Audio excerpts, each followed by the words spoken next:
You can't control the paint. You can't control the water. If you're lucky, maybe you can control yourself. Maybe. So what you have to do then, if you actually want to create and accomplish something, is you have to learn to substitute your desire to control it, which is impossible, to the possibilities of influence, of dialogue with your materials and your environment, of shaping it. Those are rich lessons that people learn, and they apply it in lots of ways. We use metaforming, the process that Todd invented. This is one of the openings of our incubators, 100 people metaforming the future of innovation. It's a really rich way of building symbolic models with all kinds of materials. It builds collaboration, but it does more than that. It builds breakthrough thinking. We put people inside of string quartets so they can understand how this happens in real time.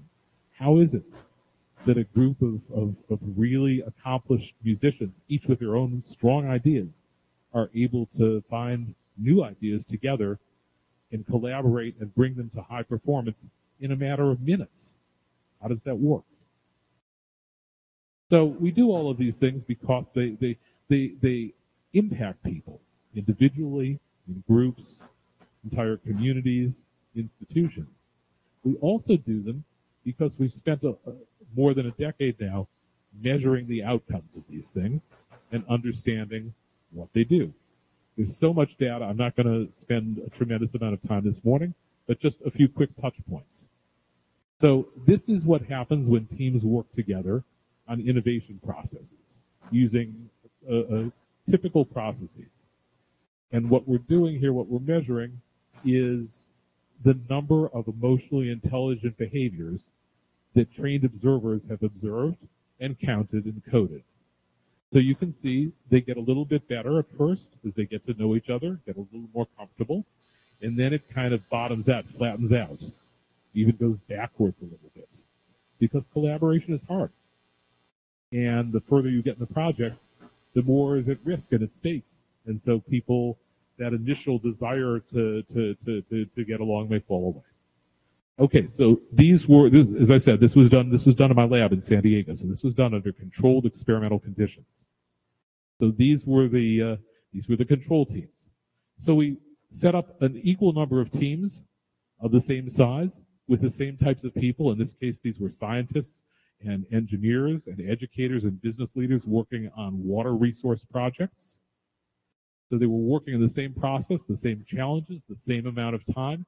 In every way, it was identical. The only difference was that the experimental teams spent 9 less hours doing the typical things, and instead they did water painting, they made metaphors, they did different kinds of arts-based activities, and look what happened to the emotionally intelligent behaviors. They soared. They were happening at triple the rate by the end of the 20 hours. We saw the same pattern with mutual respect and trust. We saw the same pattern with transparency. So these are the things that we were able to achieve working with the arts. This is what happens to team performance before they work with the arts and after they work with the arts. These are enormous differences. These are 2-point differences on a 5-point scale. This is what happened when we took it out of the lab and into the real world and worked with close to 90 leaders of a Fortune 500 financial services institution. This was a very old line conservative institution. They'd been doing the same things the same way for 150 years. And now they were trying to become innovative. And they were having a very hard time with it. These were their leadership skills before we started working. And this is what working with the arts did. This was really only 20 hours of work with arts-based learning, these tremendous differences. So that's why we work with the arts. And what we've learned from working with the arts is that you can teach almost anyone almost anything with almost any art form. And you can do it better than any other way in most cases if you do it right. Okay, so we have a process that we've developed for these incubators. We start with metaforming because it's an extraordinary way to launch an incubator and an innovation process, a collaborative community, a community of inventors and discoverers and innovators. We move from that to an exploration of opportunities and solutions. You see these funny looking little cages there? They are little symbols for waves of thought. Think of a wave of thought as I start with something, I then diverge, think of lots of possibilities, then I apply criteria and make choices and I converge. We do it twice. The first time, we're doing it around what's the problem. The second time, we're doing it around how can we solve it. And it's an endless process. This underpins every creative process that humans do. Sometimes we don't bother to think about that first part, what's the problem. We make assumptions about it, and sometimes those work out, and maybe sometimes less so. But when we do the full process, there's something very powerful about that. So we go through that many, many times as we begin to focus in, and that leads us to that middle point of development, this constant iterative process. All during this, we're doing art-based workshops constantly to build skills, to build engagement, to build passion, to find ways to collaborate, to surface emotional intelligence. All of these things that we know that the arts do, we use them that way. And then finally, we help support the actual launch of these things as we bring them out to the public. So this is what our experience has been through our National Science Foundation incubators. We have a success rate of 79% in a field where typically the success rate is about 10%. So what we did here over the last 6 months is a little pilot version of this. It's much shorter. Typically these incubators are 1.5 years long. We spent less time together. We compressed the process in part by not going through that open-ended beginning, but instead a more structured way of picking projects to bring into the incubator that were already partially formed. That was necessary in order to be able to put together a pilot that was feasible, that we were able to work on, a proof of concept, a test. But even though it was a shorter one, and even though we didn't try to do all the things that we do in a full-scale incubator, the core idea of it was exactly the same. The fundamental methodologies were exactly the same. It's a good way of trying to see what can be possible through incubating innovation here at Five Foods. So this is what happened here. We had 3 teams. These 3 teams have worked very hard over the last 6 months. All kinds of challenges. Lots of learning is involved in those. So, and here we are, 6 months into it. We have one of the 3 teams that's already now in the market and has been there for about a month. We have a second team, which is within 60 to 90 days of going into the market. We have a third team, which has made tremendous progress and is heading there in about 6 months. So when we look at that, we realize that even in a little pilot, with all the challenges faced, some remarkable things are possible. And those remarkable things are a function of 2 things. One, the people here, the resources here, and by the resources, I mean really the people. Because we started out with this idea of an incubator community to be successful needs to be diverse. It needs to call on many different disciplines, many different backgrounds, many different ways of approaching it. But people have to be able to bring serious contributions to it. This is a wonderful environment for that. We have fantastic people who've done great work. The second thing is we're using a process that works, that we know works. It's a process that draws heavily on the arts, but it's also a process that's deeply grounded in the science of learning, how people learn, how people innovate, and it's one that we measure. Okay. So now what? So I want to start here I was thinking about, Tania asked me to give a talk today, and I was thinking about, so what did I really want to share? What is next? What have we learned out of this experience? Before we can say what's next, we have to say what we've learned. And I found myself kind of looking back to Peter Drucker. For those of you who don't know, Peter Drucker was probably the most famous and important theorist of management in the 20th century. And he accomplished many things. If you look him up and read a little bit, you'll get something of the flavor of him and just how important he was.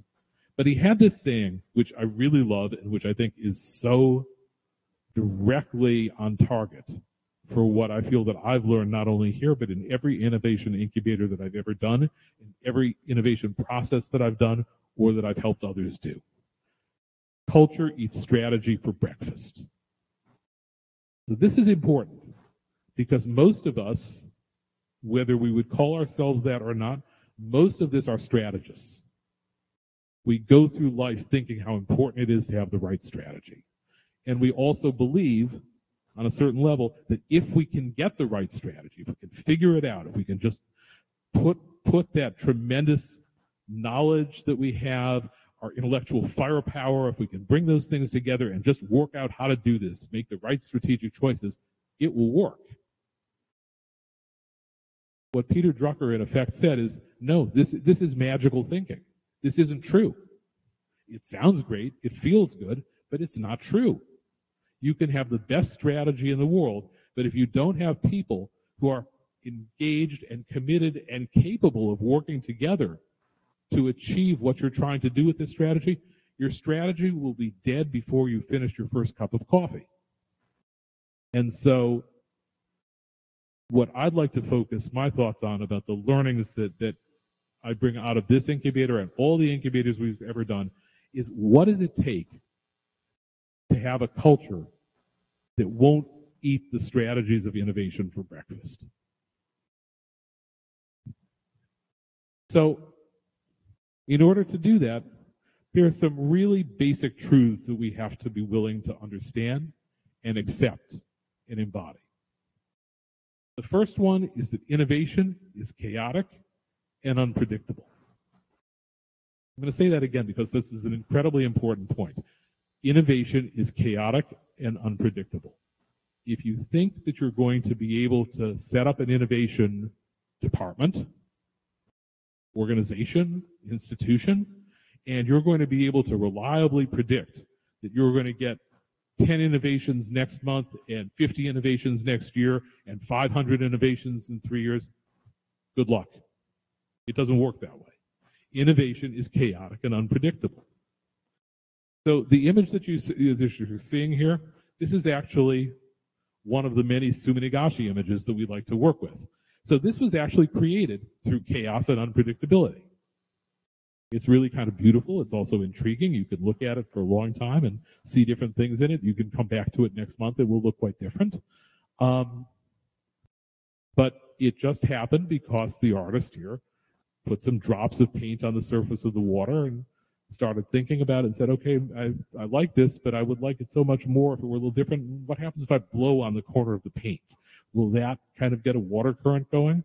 What happens if I add a surfactant, just a drop of it? Will that clear out some negative space and I'll get those things that look like eyes there? And so on and so forth.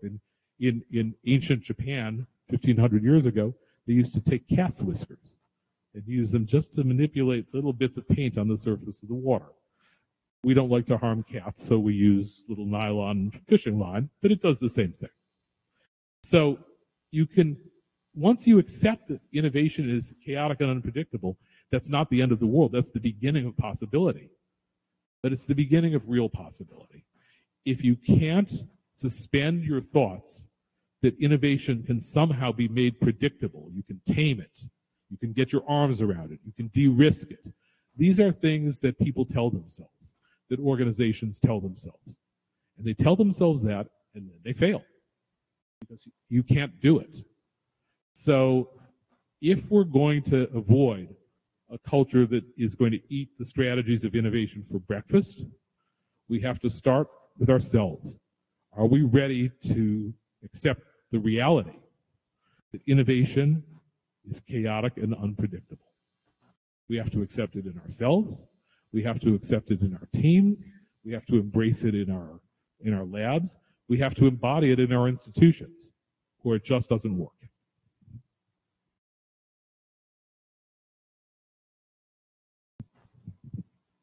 Samuel Beckett. Do you know Beckett? Are people familiar with him? One of the great writers of the 20th century. Samuel Beckett is an Irish playwright who spent most of his life in France, so much of his writing is in French, but his work is, and a Nobel laureate, but he's an extraordinary writer. And he had this saying, ever tried, ever failed, no matter, try again, fail better. Okay, so you're going to fail. If you get into the innovation business, you're going to fail. You're going to fail many times and often. If you can't find a way to prepare yourself for that, prepare your team for that, prepare your institution for that, you will not have a good time innovating. It won't work out very well. Failure is an essential component. We tell our teams constantly, failure is not a bad thing. What's bad is if you don't admit that you failed. That's very bad. If you can't stand up and say, I failed, not, I failed, but it's because of this, that, or the other thing. It doesn't work. You have to actually say, I failed. Okay. Why? What did I do? What could I have done? What can I learn? It's not about pointing fingers. It's what can I learn? How do I get better? This is how we all get better. This is how infants learn. They fail 500 times a day. They fall over, they stub their toes, they break things, they say the words wrong and backwards. They do everything imaginable wrong. And somehow they learn incredible amounts because they don't try to deny that it was wrong. So this is really kind of core. It's the only way forward in innovation. It is not a natural thing for most of us. In fact, for any of us. None of us like to fail. None of us like to admit publicly, or even to ourselves, that we failed. Most of us will go to great lengths to avoid ever having to do that. So we have to be ready in our culture to make that possible, to make it acceptable, in fact, to make it mandatory. Because this is the beginning of learning and growth. Okay. So this is exactly why innovators constantly experiment and innovate and iterate. Iteration, trying it again, doing it again, getting it wrong again, but learning something, trying something different.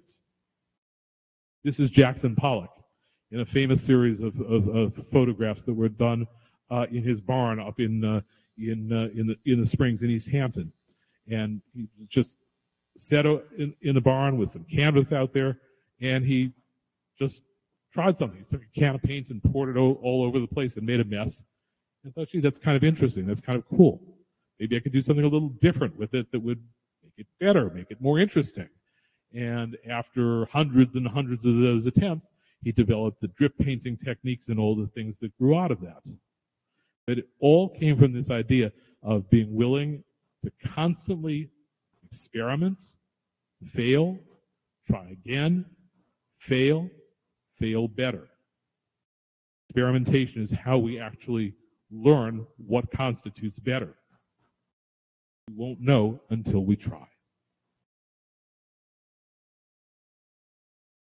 So we spend a lot of time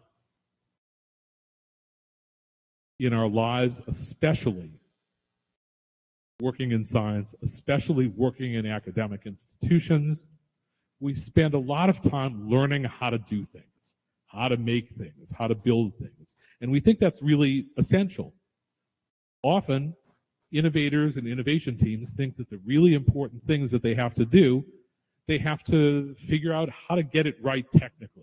They have to make it perfect. They have to solve this technical problem and that one and go to the next level and so on and so forth. In fact, successful innovators actually don't spend a lot of time learning how to build. They do something differently. They build in order to learn. They make things. That's their way of learning.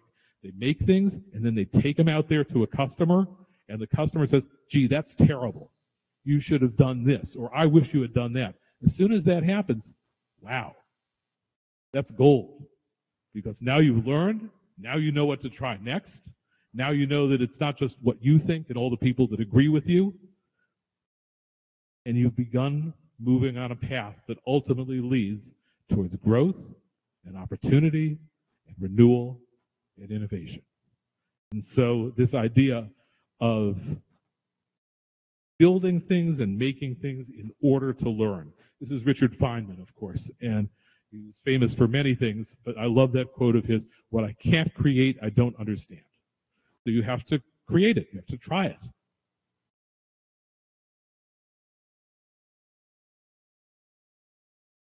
So, in my experience, innovators do a lot of listening.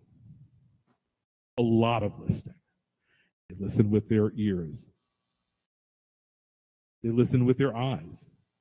They listen with their nose. They listen with their fingertips. They listen, their whole bodies, all their senses. I use the word listen for all the senses here because there's a sort of active engagement with the information that's out there. It's there. It's everywhere. We can't always deal with all of it because we live in a world of overload, and it's easy to there's the famous Leonardo da Vinci quote, everything connects with everything else. And now we live in a world where that's literally true, and that's not always so great. We don't always want to connect with everything else. But innovators are always willing to take in new information that's useful to them. So what they do is they use their senses, their ears, all of this, constantly looking and sniffing and trying to sense the presence of information that could be useful, that could make a difference to them. And when they find it, they grab it. And when they don't, they just move on. We can't deal with all the connections and all the possibilities, but we can be open to the fact that the valuable ones will be in all kinds of unexpected places. They also cross boundaries in order to do it. So they go to the people they know, but they also go to the people they don't know. They go to the people that come from backgrounds and perspectives that are similar to theirs, and they also go to the people that just seem like they've just come from Pluto and have totally different backgrounds and perspectives. Because this is where innovation comes from. It's this boundary phenomenon that happens. So if we kind of distill the whole thing down, there's this sentence which I think pretty much does it. If you want to be an innovator, learn to get comfortable with being uncomfortable. If you can be comfortable with being uncomfortable, you're in the right place for innovation. Because, let's face it, we just said you're going to fail lots of times. That's not the most comfortable thing in the world. You can either be comfortable with that or not. And believe me, that does not mean accepting it. There's a difference between being comfortable with it and swimming in that reality and saying, okay, that's fine, everybody fails, goodbye. It's a point of departure. So this idea of being comfortable with being uncomfortable. If you want to be an innovator, you have to push yourself out of your comfort zone. If you're too comfortable, you have to change that. You have to push your team out of its comfort zone. You have to push your lab. Your institution has to move out of its comfort zone, and your institution has to encourage you and support you as you do that. If that doesn't happen, you will not succeed with innovation. So those, to me, are the kind of the core lessons that I've taken from this incubator and every incubator that we've ever done about what kind of culture it takes that won't eat the strategies of innovation for breakfast, but that will actually spark innovation. And through sparking innovation, change your world and the world that you want to change. So with that, let me just turn a little bit then to the question of what are the opportunities that that creates here at Five Crews. So I've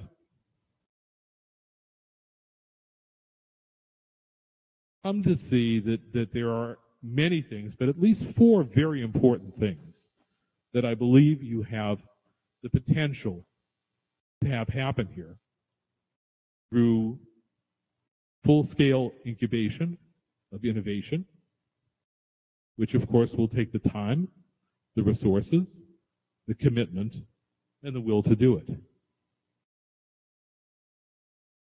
First, I am convinced that here in Five Crews, with the right application of all of these techniques and technologies, the learning, that an incubator at Five Crews will create and provide ownership of dozens and probably hundreds of valuable new products, processes, services, business models, every type of innovation imaginable. There's every reason why it should. The fact that we had 3 teams working for a very short period of time in a very under-resourced environment in terms of time and focus, that they were able to accomplish what they did, makes pretty clear what the potential could be. And what's more, all the things that you do every day here, the way that you function as innovators in life and in society, and the ways that you advance so many fields, all suggest strongly what a wonderful potential there is here. The second, all that innovation will create powerful impact, both social impact for your mission and economic impact, which will in turn enhance your ability to sustain your mission.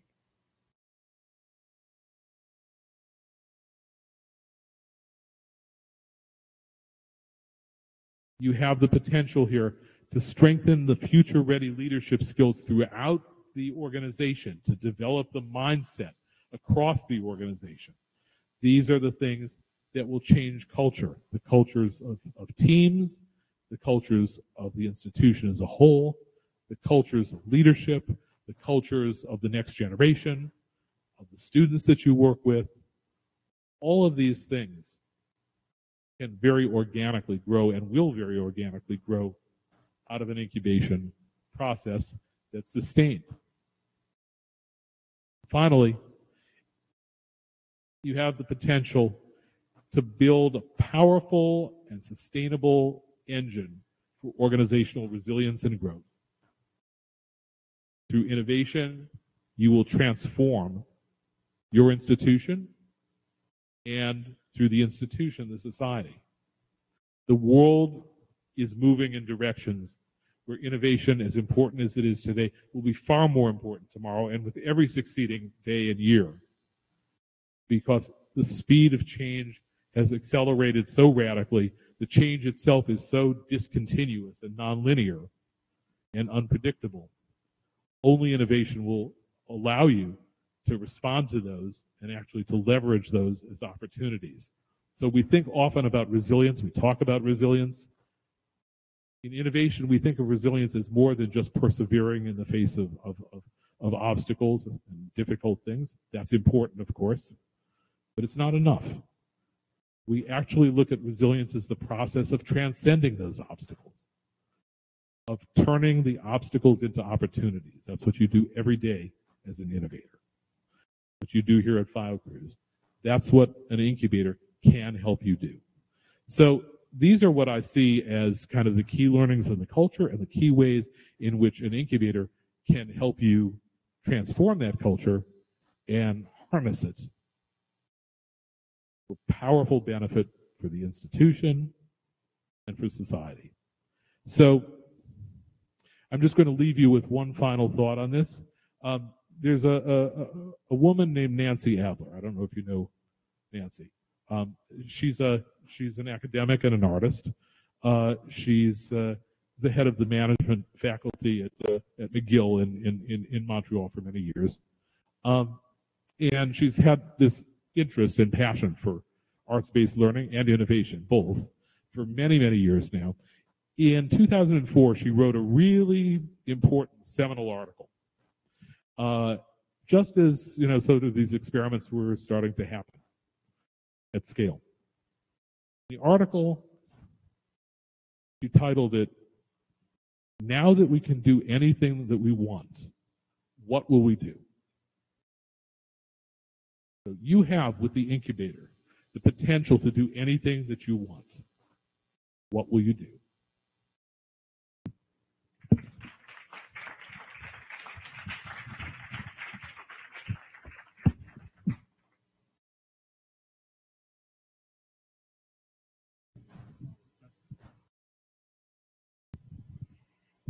Vamos abrir uma rodada para quem quiser perguntar.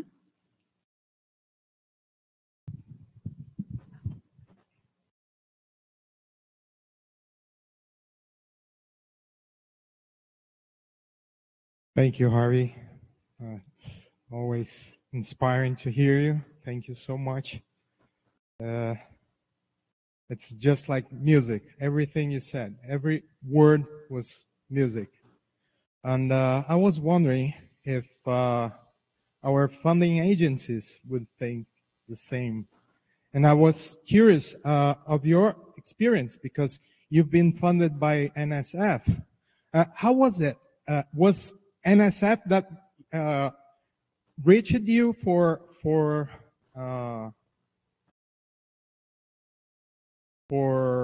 this kind of innovation, or it was you guys that got in touch with them and brought all this new perspective?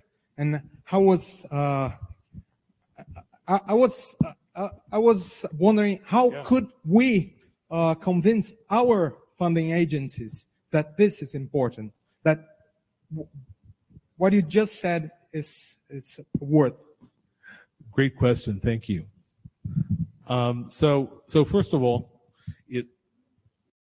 I'm not gonna soft soap this one. It's very hard. It is very, very, very hard to get this stuff on it, because we're talking about concepts that aren't widely understood. They're a lot more understood now than they were 20 years ago.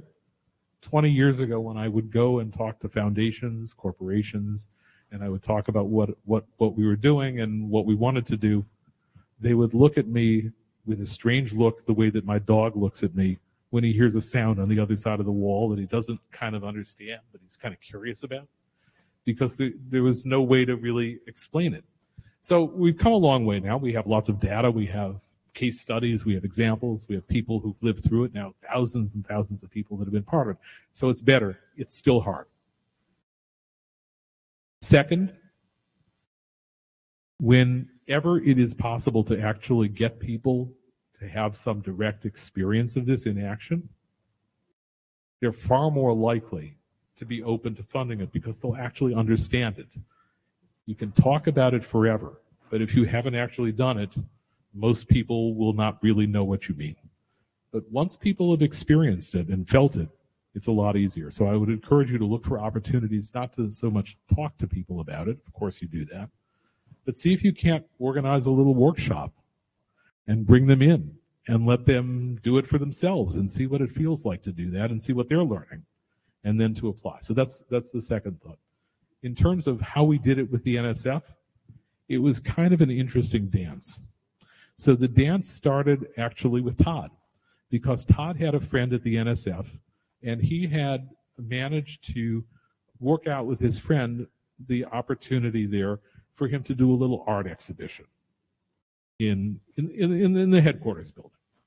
So he had this little art exhibition there, and this friend, who was a wonderful guy, who was a scientist but also somebody who is very much has the soul of an artist. And so Todd said, so, what would happen if we could actually, get some people at the NSF together to talk about this? And so he and I started talking about how we could do that. And that's when we said, and what we really want to do, we don't want to talk about it. We want you to do it. So we brought in addition to Todd and me, we also brought in a choreographer. And so we had people actually moving and talking and doing that. Todd set up a little metaforming workshop just for a short time, but with very high-level people around the NSF that were just curious about the strangeness of the whole thing. And then they stayed, and they started playing with the things and seeing what was possible, and they were doing some very interesting metaforming and exploration and making connections between art and science and their work. Okay, so that was in 2007. It took me 3 years to take that to our first grant, which is a tiny grant, but it was a tiny grant that was like a little seed. So what we did is we didn't try to do a whole huge thing. What we did is we did 3 conferences in 3 different parts of the country, where we brought together hundreds of scientists and researchers and academics, some business leaders, some artists, some educators, just the kind of cross-disciplinary mix that we know is really core to these kinds of things. We brought them together in these 3 places, and we spent a few days together in each of those places doing and exploring and talking about art and science.